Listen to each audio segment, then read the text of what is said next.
चतुर्थोऽध्यायो श्रुतवाच यात्रां कृतवान् साधु मंगल्यां पूर्वकं ब्राह्मणभ्यो धनं दात्ता तदुर्गम्यो क्रिये दूरे गते साधु सत्यनारायण दत्तं प्रभु जिज्ञासा कृतवान् साधु किंवदति मनोपस्थितम्।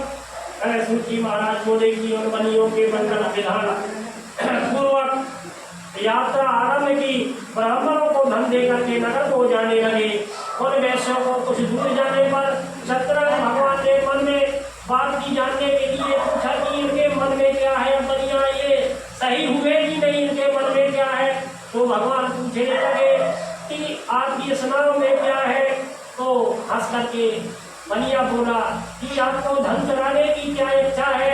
मेरी नाव में कुछ नहीं है, लता पत्र आदि भरे हुए हैं। ऐसे वचन सुन करके सत्यनारायण भगवान बोले कि तेरा वचन सत्य हो।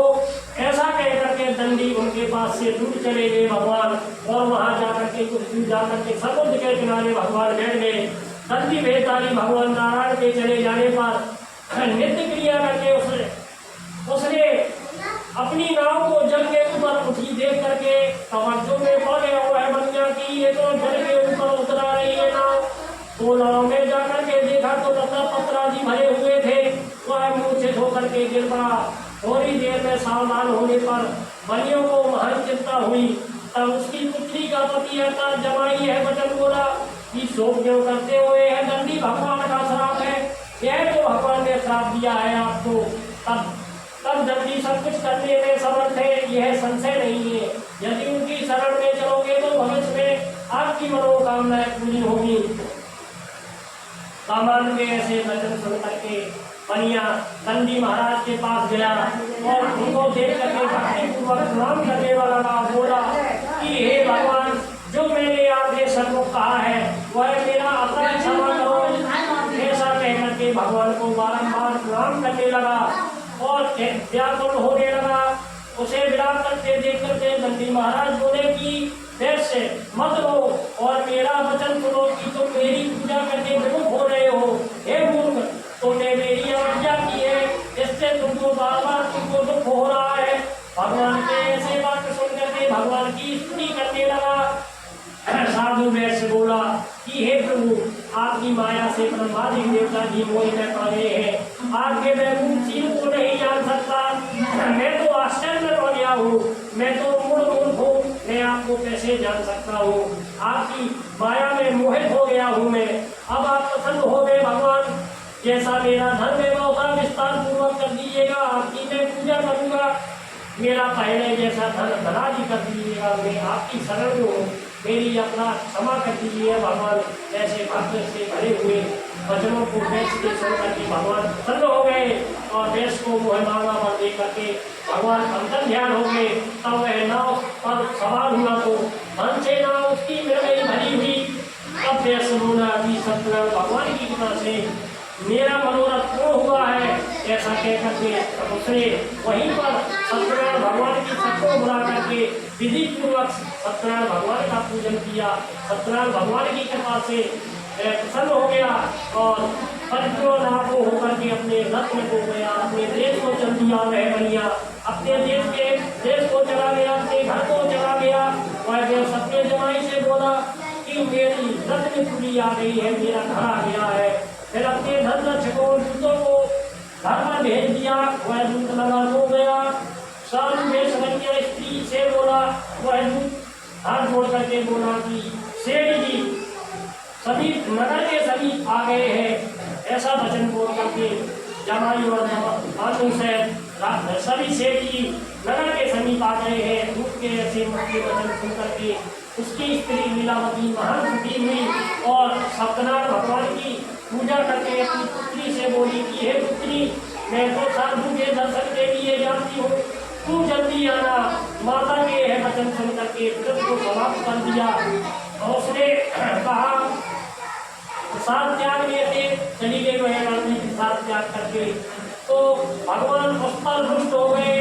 भगवान ने कहा कि आपको दारुण दुख प्राप्त होगा। सत्यनारायण भगवान उस पर रुष्ट हो गए। उसका पति का जो नाव में बैठा हुआ था, उसका पति लड़की का वह धन सहित नाव डूब गई।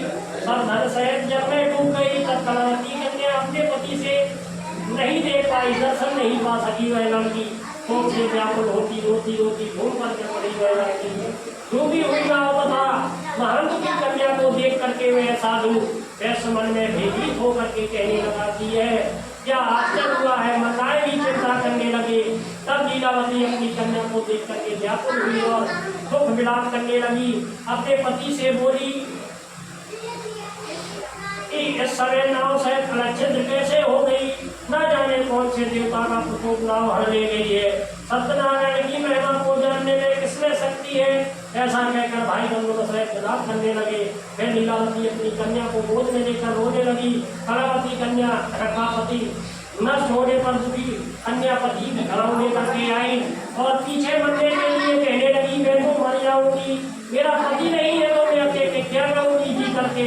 यह चरित्र देख करके अति शोक से सज्जन बनिया शोक करने लगा, व्याकुल होने लगा, चिंता करने लगा। फिर वह धर्मपारायण वैश्य बोले कि तो ये तो मेरा सत्यनारायण भगवान ने कुछ अपराध किया है मैंने, तो इस कारण से मेरी नाव डूब गई है। मैं अपने देवों विस्तार के अनुसार सत्यनारायण भगवान का पूजन करूंगा। ऐसा कहने लगा। सबको इकट्ठा करके मन में संकल्प किया। उसने दंड के समान पृथ्वी पर गिर करके सत्यनारायण भगवान के बारंबार प्रणाम किया। उसने तीनों के पालन करके भगवान प्रसन्न हो गए। भगवान कृपा करके ये वचन बोले कि मेरे प्रसाद को त्याग करके तेरी कन्या पति को देखने चली आई। निश्चय ही इसी कारण से इसका पति अदृश्य हो गया है। यदि फिर भी तेरी कन्या जाकर के प्रसाद पा करके आएगी तो तेरा उसका पति जरूर मिल जाएगा। ऐसा आकाश मंडल से आकाशवाणी सुनी उस कन्या ने तो बहुत जल्दी अपने घर को गई और उसने प्रसाद खाया, जल पिया। फिर वहां पर आई तो अपने पति के दर्शन पा सकी। उसका पति मिल गया और नाव डूबी हुई आ गई। तब कलावती कन्या अपने पिता से बोली अब क्यों देर करते हो, अब घर को चलिएगा। अपने पिता से कहने लगी। कन्या का यह वचन सुन करके वैश्य प्रसन्न हो गया। तब विधि पूर्वक सत्यनारायण भगवान का पूजन करने लगा।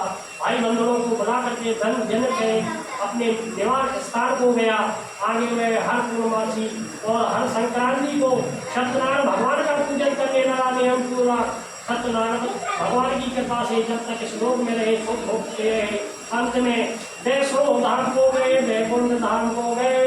इति स्कंदे पुराणे देवाखंडे सत्यनारायण कथायां चतुर्थो अध्यायो।